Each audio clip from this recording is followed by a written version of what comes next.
So we're still working on the cosine law, but this time we're going to try and find angles, whereas last day we were finding the sides. So if we rearrange the formulas, they are going to move to look like this. So basically what we've done here is, you can go through it step by step if you want. It's step by step is in the textbook. But if you take the top formula and isolate the cosine of A, that's what your formula is going to look like.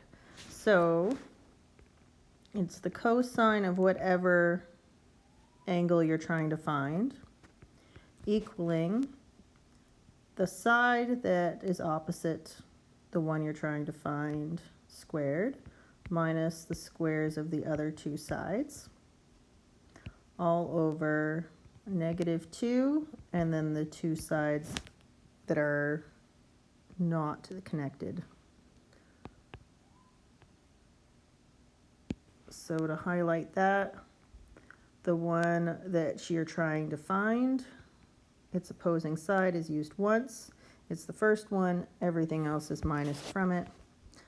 The two opposite sides, or the two sides that are not opposite the angle that you want, are used twice, same as the first one.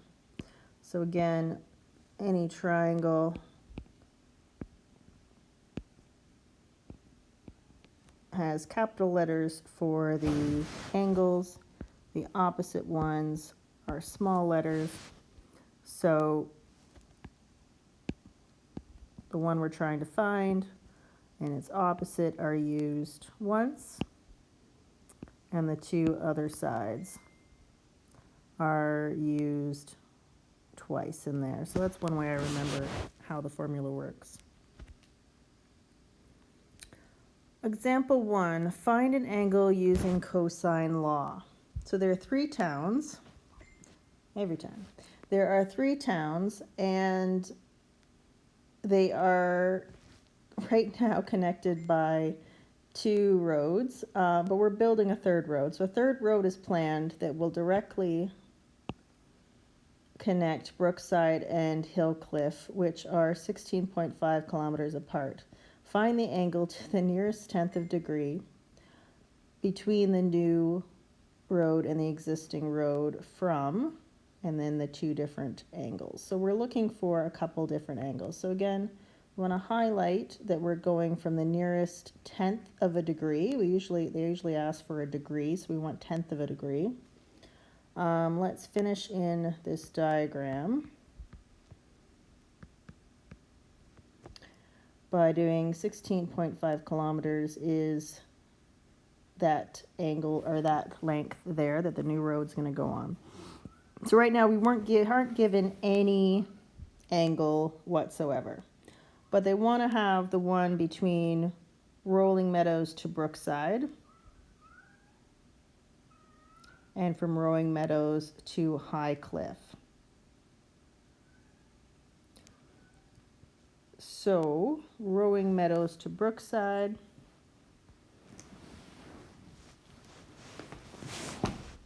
what angle are they on together? So basically we're looking at finding the angles between them. So it's just a matter of understanding which angle you're being asked to get and finding which one we're going to, or which, how to put them into the formula. So this, again, understanding what the word is asking for, the word problem is asking for, is really all we're going for here. I just made it small so we could see what we're doing. So let's draw this out again. Let's call Brookside B. So let's make its opposite little b, which is 15 kilometers. Let's make Rolling Meadow capital R with its opposite little r, which we know from the word problem is 16.5 kilometers. And let's make Hillcliff H with its opposite little h, which we know is 10 kilometers. So we have all three sides, but we don't have any of the angles.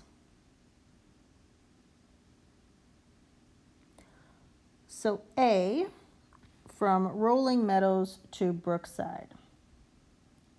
Oh, from the road. So what is the angle to the nearest 10th of degree between the new road and the existing roads from Meadow to Brookham? So new road.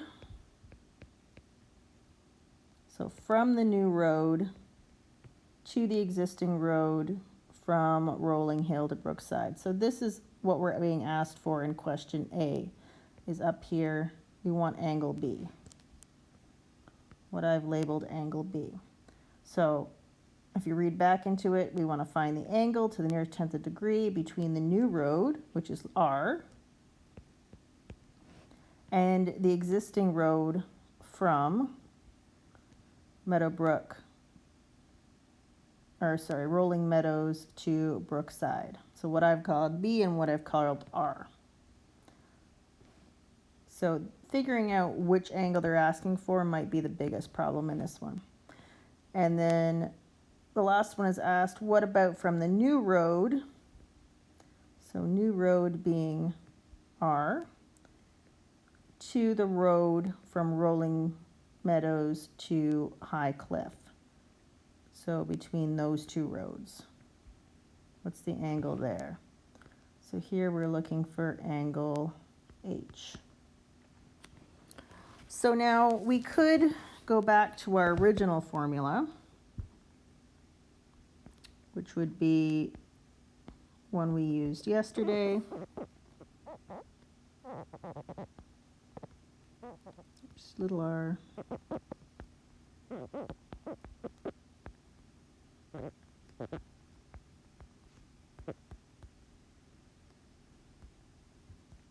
And then rearrange for cos B because it's the only information we don't have. Or we could just start with the rearranged formula. So if we looked at on the other page, you can just rearrange the formula first off. And that's when you end up with the cosine of B equals, remembering that we're using our opposite side first and its square minus the squares of the other two sides all over -2 both of the sides, opposite side or the non-opposite side.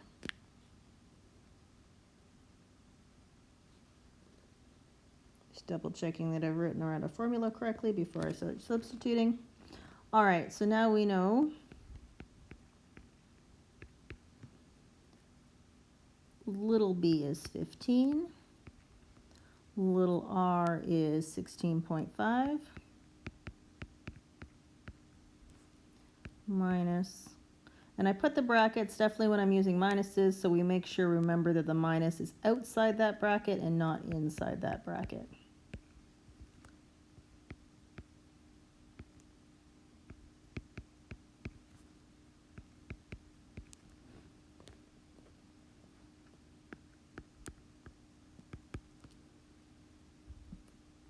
So if we do all of those squares and then do the subtraction, we end up with -147.25. Feel free to ask how if you have trouble with that number. And then if we multiply all those ones on the bottom, we end up with -330. So like I said, lots of calculator work in this one. So now we need to find the inverse cosine. Oops. 7.25.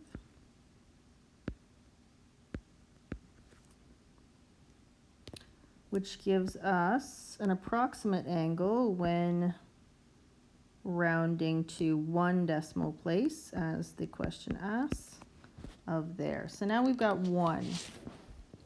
So we know that this top angle is 63.5. So now we can use cosine law again to figure out our orange angle, or angle H, but now we've got enough information to switch over to sine law. And sine law has a lot less calculation, so it makes it a little bit easier. I'm gonna put that one in a box so we can see it. So we always put on the top left, sine, the thing that I'm trying to find. So whether it's a side or whether it's a angle, whatever I want to find, I'm going to put on the top left. It's opposite on the bottom, making sure that both the sides are on the same top or bottom, both the angles are on the same top or bottom. So the one that I've got both of are B. So I can use that as my kind of my stabilizer. So if I fill that all in, and I'm running out of room, so I'm going to move my H as I go. So my H being 10 times sine of 63.5 divided by 15. Now here's where calculators are going to be important. Many of your calculators need you to have brackets around here. Otherwise, your calculator is going to read it like this.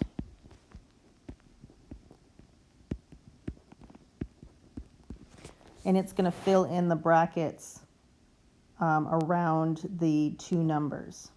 So you have to put the bracket around the 63.5, or it's going to think that the divided by 5 has to do with the angle, and it doesn't. So you have to make sure you've got, when you put it in your calculator, that you're putting the brackets around the angle. Otherwise, it's going to think that 15 has to do with the angle, that you're dividing the angle by 15, and not the sine angle divided by 15. So that's wrong. Don't do it like that. Make sure you've got the brackets around your angle. So if you do it correctly, and please do follow along, don't just watch this. Pause and make sure that you can get this angle. If you can't figure out that all of this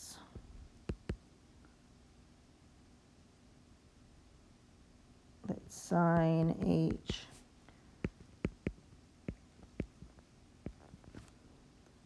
and again I'm just using 4 decimal places, but that's going to go as many as you can is going to make it more correct, and that angle H equals the inverse sine of that, and that angle H rounded is approximately rounded to 1 degree is 36.6.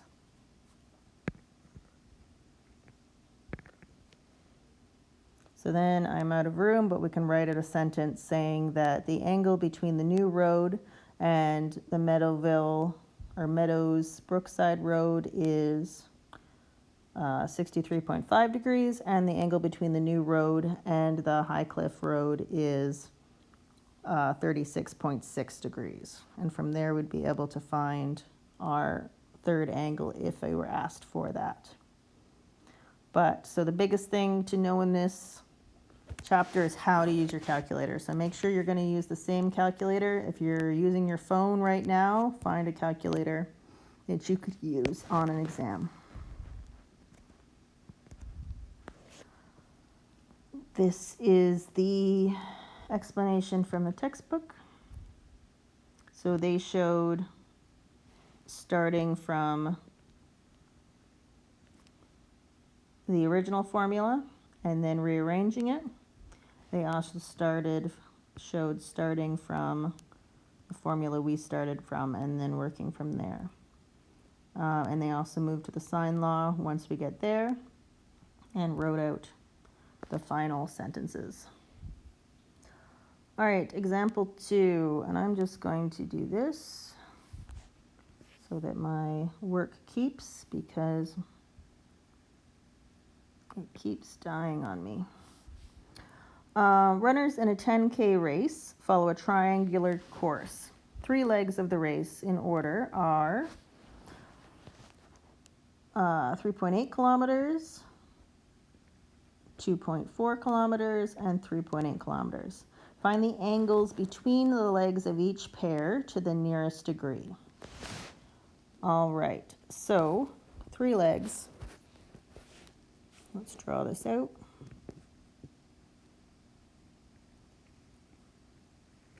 And I know it's an equilateral triangle, so I'm going to try and draw it nicely, but it doesn't have to be. It is just a diagram to get you thinking about it.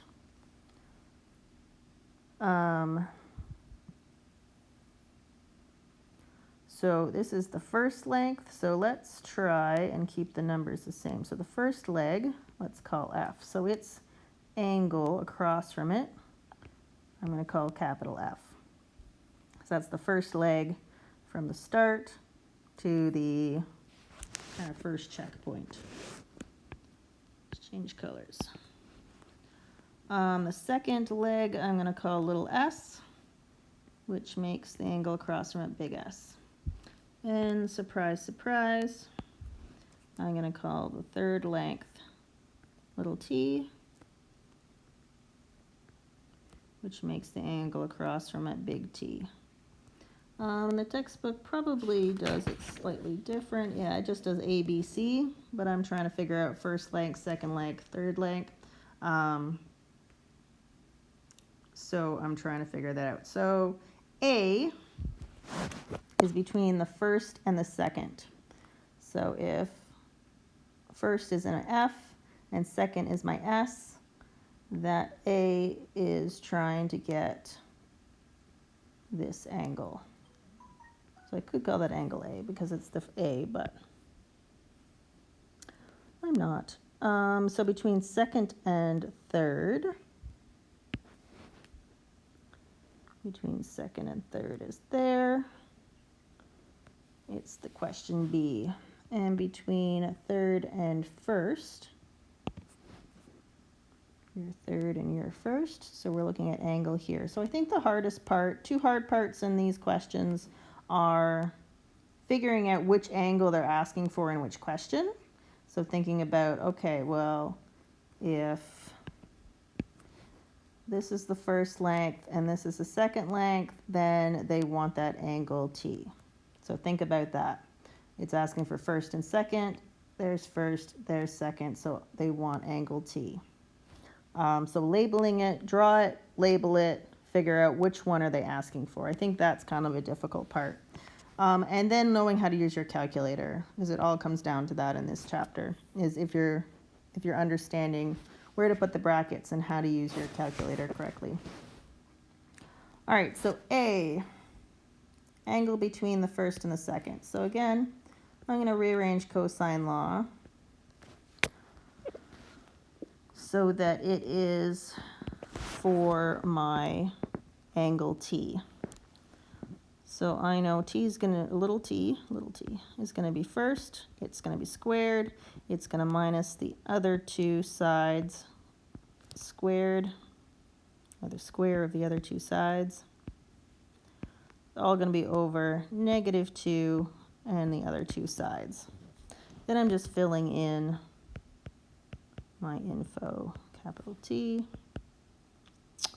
Little t is 3.8, and it doesn't matter what order you put the other 2 in. If I did F then S, not a big deal. The only one that really matters is that first one. And considering we've got 2 of the same. Again, I'm using my brackets to make sure I remember that that negative is not inside the bracket.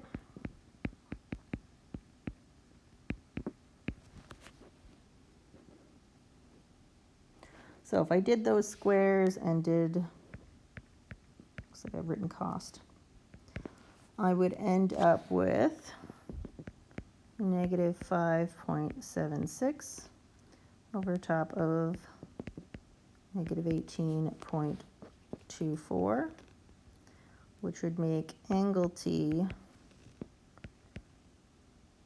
inverse cosine. And I'm going to drop those negatives because a negative divided by a negative, but I want to keep it exact. So it's nicer to use the fraction where you can so that you're keeping a more distinct number, more correct number. So now we're going to approximate, and it's approximately 72 degrees once we round. So this first angle is 72 degrees.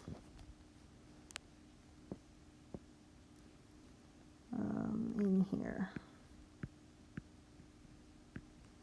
Now there's a couple different things I can do. Because I know this is an equilateral triangle where two sides are exactly the same, I actually know that this angle and this angle have to be the same because that's one of the rules of an equilateral triangle. So I know my B is going to be exactly the same as my A, the answer for B.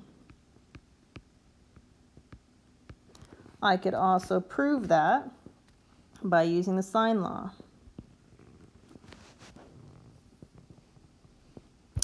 So now I have T as being both, I've got both answers for T. I want to find F. I want to find the angle for F, so I put sine F on top, little f on the bottom, and I have both my T's. So sine T on top, little t on the bottom. Sine of F equals, and little f, 3.8. Sine of 72 over top of 3.8. And so now I know those cross each other out. Sine F equals sine 72. Therefore, angle F, I can also cross out both the signs and say angle F equals 72 degrees. And I think I have, yes, more space to work on. So now, the only thing that I'm missing is angle S, which is number C between the first and the third, so 2.4. So now I can use my information. Now I can actually just, again, I could use sine law to figure that out again. I could use cosine law to figure that out again. Or I can just go, C is 180 degrees minus 72 minus 72, which equals 36 degrees, and I don't need to do any more calculations. So therefore,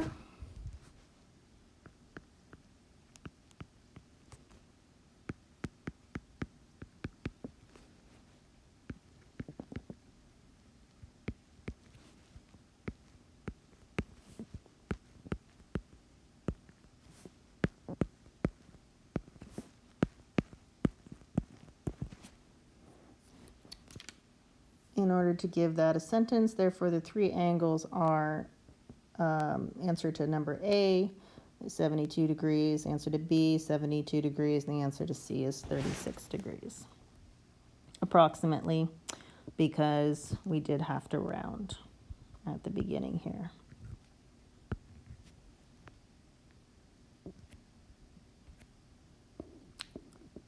All right, so again, using cosine law to find the first one, sine law to find the second one, but we also know that because it's an equilateral triangle, that these two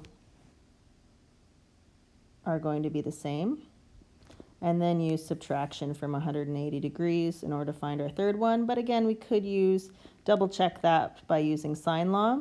Actually, in a lot of problems, I've seen people miscalculating the subtractions and then that not working out too well. Key concepts. You can arrange the cosine law to find an angle if you need to know the three sides. Again, same letters are opposite. You can rearrange it to look like this instead of like this. Once you have found one angle, you can apply the sine law to find a second angle. When applying trigonometry to solve problems involving acute triangles, there are often more than one valid strategy. So you could continue to use cosine law, you can switch to sine law, you can subtract to find the third one from 180 degrees. You can understand that in equilateral triangles, you're going to, or not equilateral, sorry, I'm using the wrong word the whole time. Scalene triangles. Scalene have 2 equal sides. Equilaterals have 3 equal sides. 2 equal sides. If 2 equal sides, we have 2 equal angles. So if there's 2 equal sides, there's also 2 equal angles. So that's a scalene, not an equilateral. All right, please look at the post to find practice questions that are due tonight before moving on to this homework.